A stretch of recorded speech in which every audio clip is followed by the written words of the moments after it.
Bismillahirrahmanirrahim. Uhayyikum bitahiyatil Islam, tahiyah mubarakah min indillah. Assalamualaikum warahmatullahi wabarakatuh.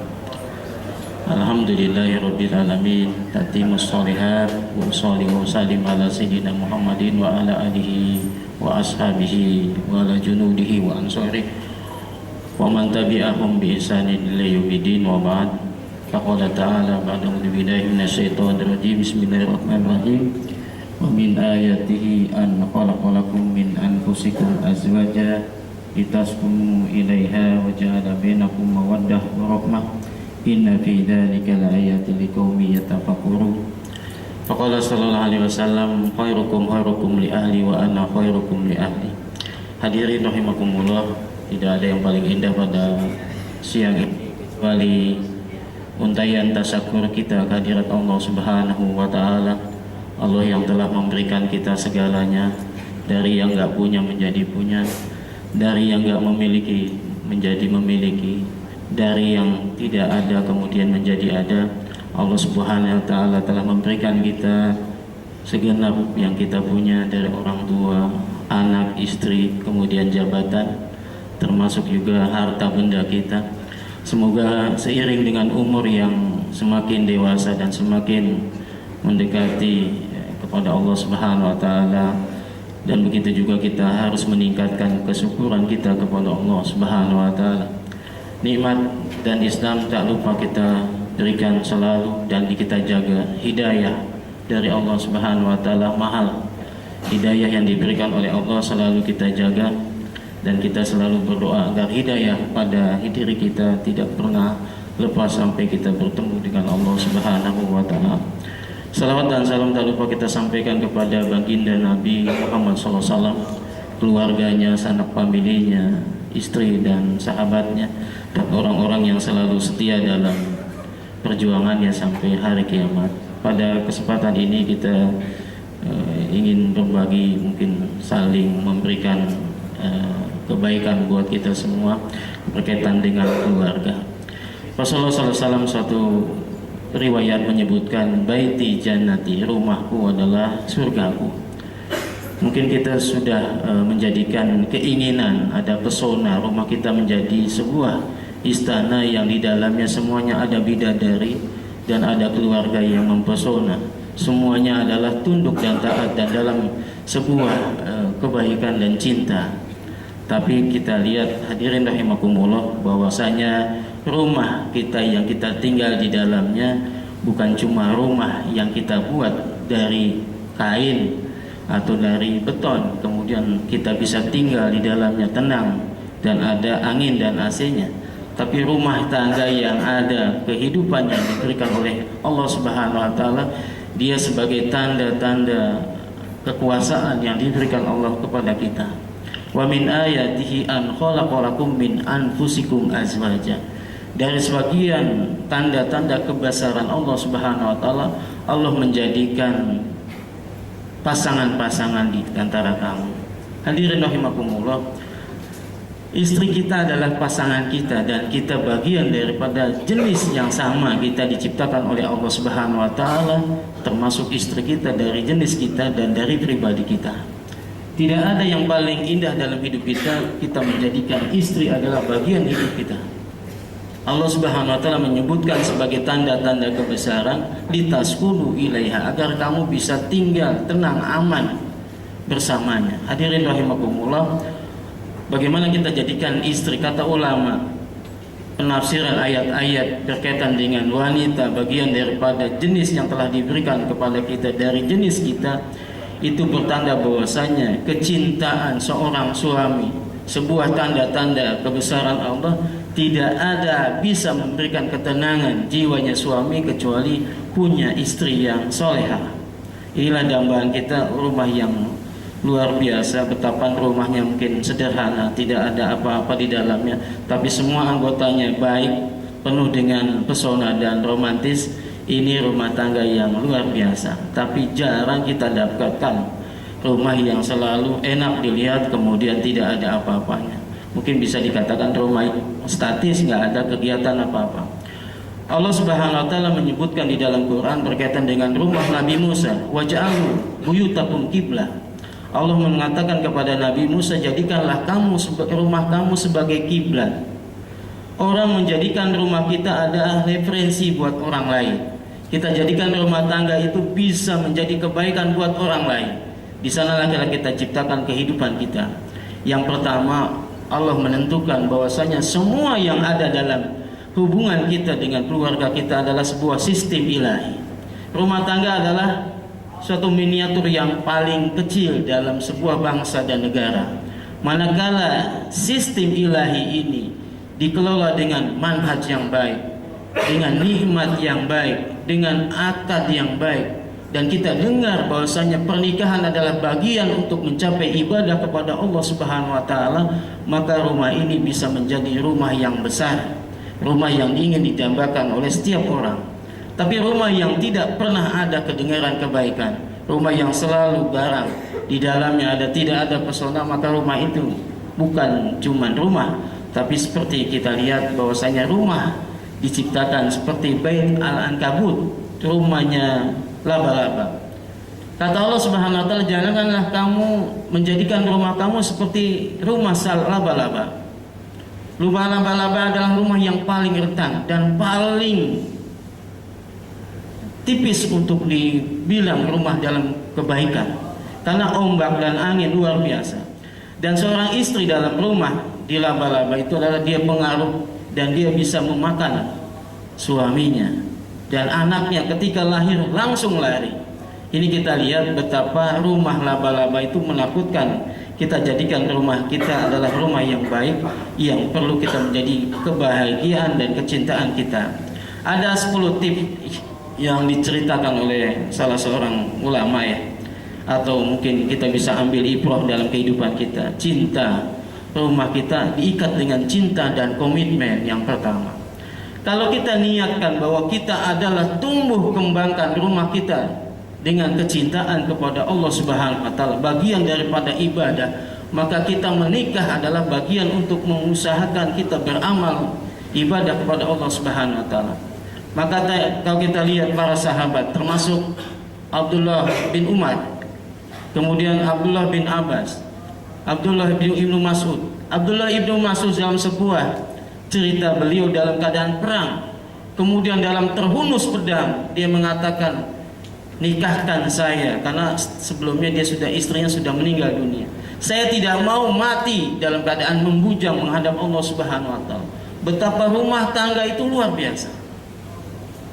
Kita ingat betul rumah ini adalah bagian daripada yang membuat kita baik, membuat kita indah. Ini rumah yang diikat dengan cinta dan komitmen. Setiap hari kita bisa berdoa kepada Allah, minta rumah yang baik, yang di dalamnya adalah rumah istri-istri kita dan anak-anak kita yang selalu baik. Tapi nggak selalu batra yang jalannya itu luar biasa. Pasti ada aja goyangannya, gelombangnya. Betapa Nabi pun dibuat luar biasa dalam rumah tangganya, diberikan fitnah oleh orang lain, sehingga Nabi selesai 50 hari nggak bertanya kepada istrinya, sampai istrinya itu pulang, Aisyah radhiyallahu anha, sampai turun ayat Allah Subhanahu wa taala menenangkan bagaimana untuk memberikan kebaikan kepada Aisyah. Hadirin rahimakumullah, khairukum li ahli wa ana khairukum li ahli. Sebaik-baik kamu, kata Nabi sallallahu alaihi wasallam, orang yang paling baik kepada keluarganya. Yang perlu ditanamkan yang pertama adalah kita jadi ayah yang baik, teladan di rumah. Sebelum orang lain menjadi teladan, jadilah kita ayah yang baik, yang teladan dari segala hal. Nabi SAW menjadi ayah yang baik. Di rumahnya selalu terpesona. Nabi tidak pernah membawa hal-hal beban-beban luar ke dalam rumah tangganya. Nabi selalu ceria kepada istrinya dan anaknya, termasuk kepada cucu-cucunya. Inilah teladan kita bisa lihat Nabi SAW dari segi apa aja. Ketika dalam masalah rumah tangga yang perlu dibantu, Nabi bantu. Dalam masalah urusan kebersihan, Nabi membersihkan rumahnya. Dalam masalah urusan apa aja yang kecil-kecil, sampai Nabi menambal pakaiannya, kemudian menjahit sandalnya, itu sendirian dan tidak menyibukkan istrinya. Nabi sebagai teladan di rumahnya dalam ibadah. dalam tilawah, dalam tahajud, sampai Aisyah mengatakan, kenapa kamu sholat terlalu lama sampai kaki kamu bengkak-bengkak? Nabi mengatakan, afala akunu abdan syakura. Rumah yang kita inginkan adalah rumah ibadah. Kita jadikan rumah kita rumah ibadah. Maka jarang di antara kita, mungkin kita lebih memberikan space kamar ibadah di rumah kita lebih besar daripada kamar buat nonton TV. Kita bisa cek rumah kita masing-masing.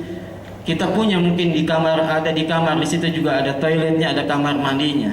Kemudian kita punya ruang tamu, ada juga ruang tamu kalau mau istirahat dari perjalanan jauh kita punya. Tapi untuk rumah di dalamnya ada musolanya, mungkin bisa dikatakan ada tapi kecil. Kita lihat kalau kita yang tidak memberikan kebaikan teladan, rumah kita tidak ada rumah ibadah, kita susah menjadikan rumah bahagia.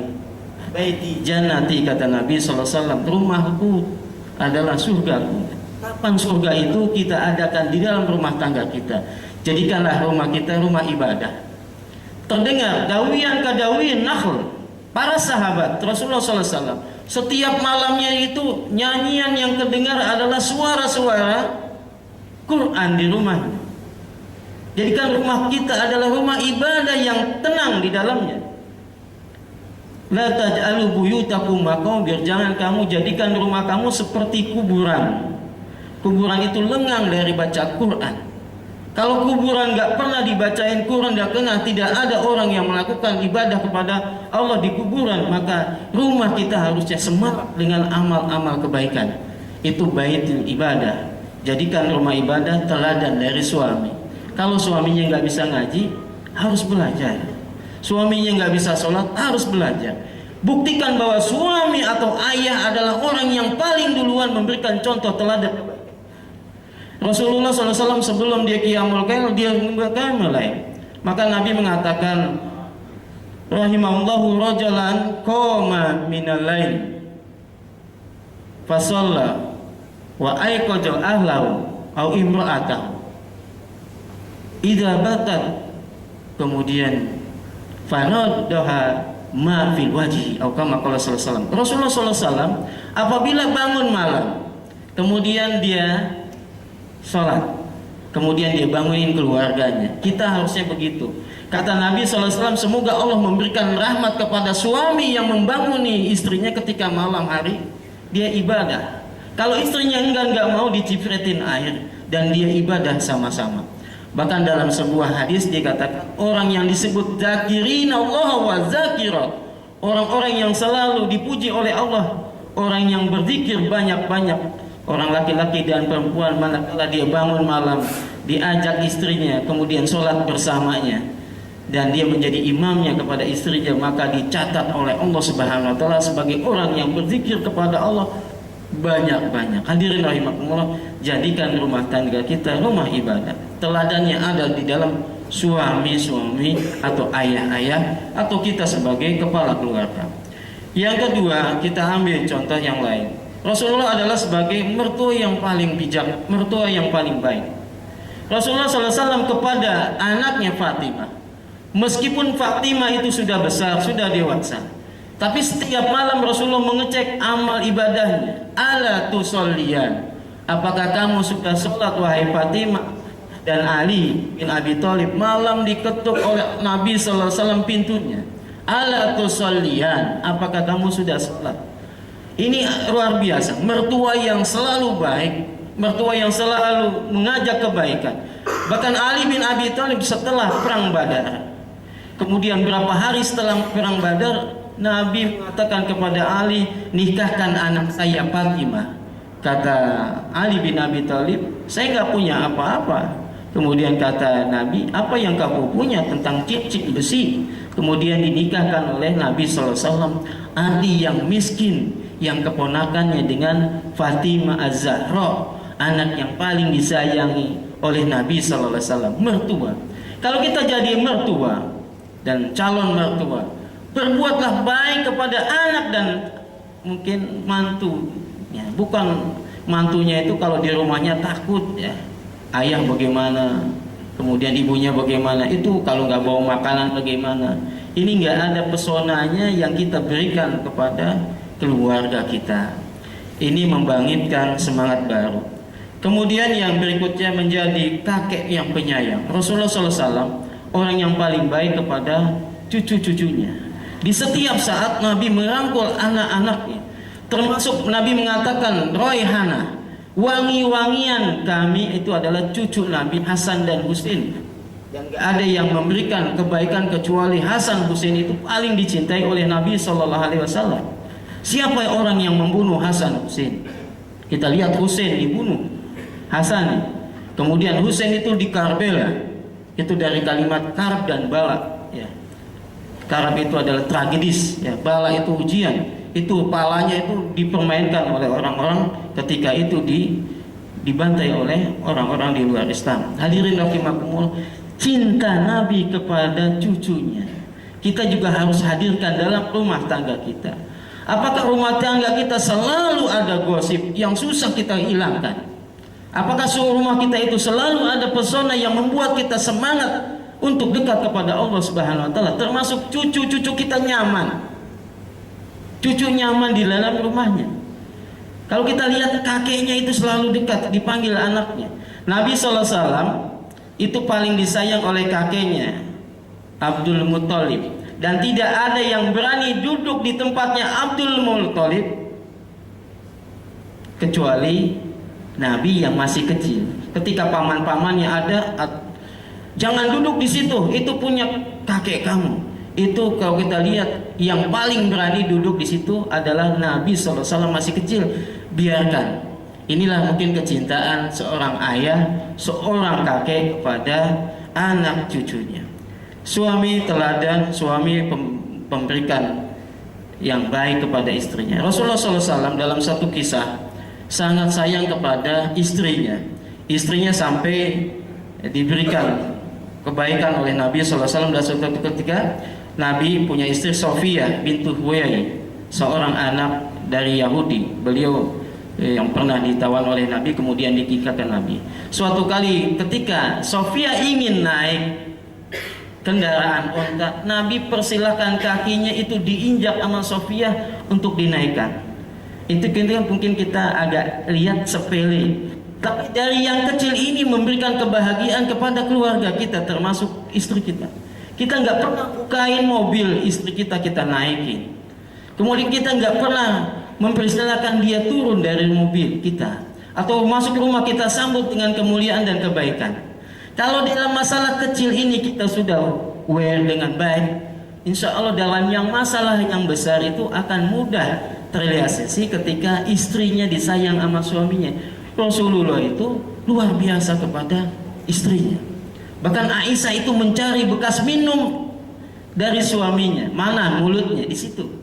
Nabi SAW dalam sebuah hadis mengatakan, di antara kamu, kata Nabi, sebelum habis makan janganlah cuci tangan, la tamsah yadahu, jangan kamu cuci tanganmu sebelum dijilat. Kemudian kalau dia nggak jilat, dijilat sama istrinya. Ini kalau kita lihat luar biasa, menyuapin, kemudian istri menjilat tangan kita. Itu mungkin kelihatannya romantis. Kalau udah tua, kakek-kakek kayaknya malu gitu. Tapi Nabi SAW memberikan contoh teladan, jangan kamu cuci tangan kamu setelah makan sebelum kamu jilat atau dijilat sama istri kamu. Kita bisa menjadikan kebaikan bahwasanya kita pun marah sama istri kita, tapi tangan kita dipegang kemudian dielus, bisa diam. Kebaikan ada di dalam rumah tangga.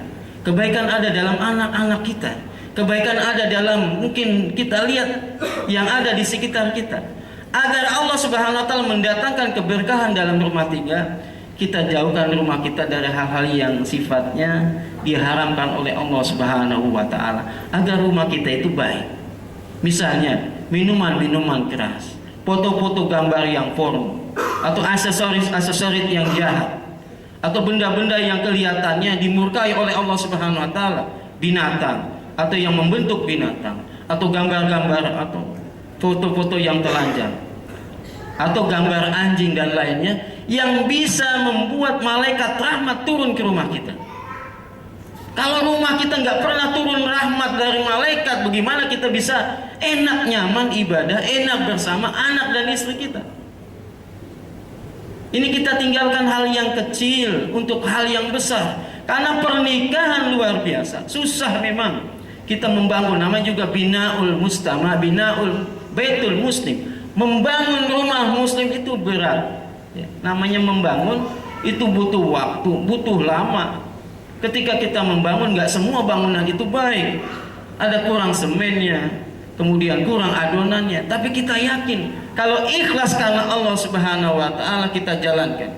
Makanya suami harus banyak mengalah kepada istrinya dalam berbagai hal, terutama dalam menyayangi keluarganya. Rasulullah SAW sering mencium istrinya ketika pergian. Bahkan Nabi ketika mau sholat cium istrinya. Bahkan dalam keadaan Nabi Shallallahu Alaihi Wasallam puasa, Nabi mencium istrinya dan nggak membatalkan puasanya dan nggak membatalkan wudunya. Bagaimana kalau kita lihat dalam fenomena kita? Kita mungkin kalau keluar kantor, pergi kantor, itu jarang kita ketemuin istri kita itu mukanya manis, ya. Kemudian cium tangan, kemudian kita peluk, kita cium, kita jalan. Kita doakan suami kita atau istri kita di rumah kita jaga. Rasulullah menceritakan kepada kita bahwa kebaikan itu ada dalam hidup kita.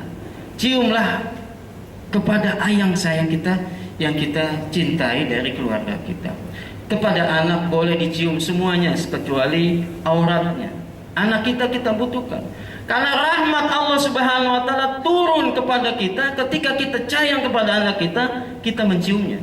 Kata Aqra bin Habis, seorang sahabat Nabi sallallahu alaihi wasallam dari Badui, ketika melihat Nabi sallallahu alaihi wasallam mencium cucunya, dia mengatakan, saya punya anak 10 dan tidak satu pun saya cium. Kata Nabi sallallahu alaihi wasallam, aku tidak memiliki, aku takut Allah mencabut rahmat dari hati kamu. Dan rahmat bisa turun manakala kita mencium anak-anak kita, termasuk keluarga kita. Hadirin rahimakumullah, ini kita jadikan pedoman buat rumah tangga kita. Kemudian Rasulullah SAW di beberapa kata lain, Rasulullah biasa menemani istrinya ketika sakit, ya. Beliau kalau melihat istrinya itu sedih, ya. Kalau ada sakit, beliau menunggu sampai istrinya itu pulih, menemani istrinya ketika sedang sakit. Kemudian beliau bercanda, membangun keakraban. Kita nggak selamanya itu serius di rumah. Rasulullah juga nggak pernah ada niat kejelekan dalam rumah tangganya. Ada 4 kata Nabi Sallallahu Alaihi Wasallam, manakala kita melakukan sesuatu itu tidak dianggap sesuatu yang main-main. Kata Nabi Sallallahu Alaihi Wasallam, orang yang tidak memulai dengan Bismillah, memulai dengan kebaikan itu nggak dianggap sebagai kebaikan kecuali ada 4. Di antaranya adalah orang bercumbu kepada istrinya. Ini walaupun dia nggak pakai doa Bismillah, itu bagian daripada amal soleh dan menghidupkan sunnah Nabi Sallallahu Alaihi Wasallam. Suatu kali Nabi Sallallahu Alaihi Wasallam masuk ketika tersingkap tabir, Aisyah lagi main-main sama anak-anak kecil perempuan. Ditanya oleh Nabi Sallallahu Alaihi Wasallam,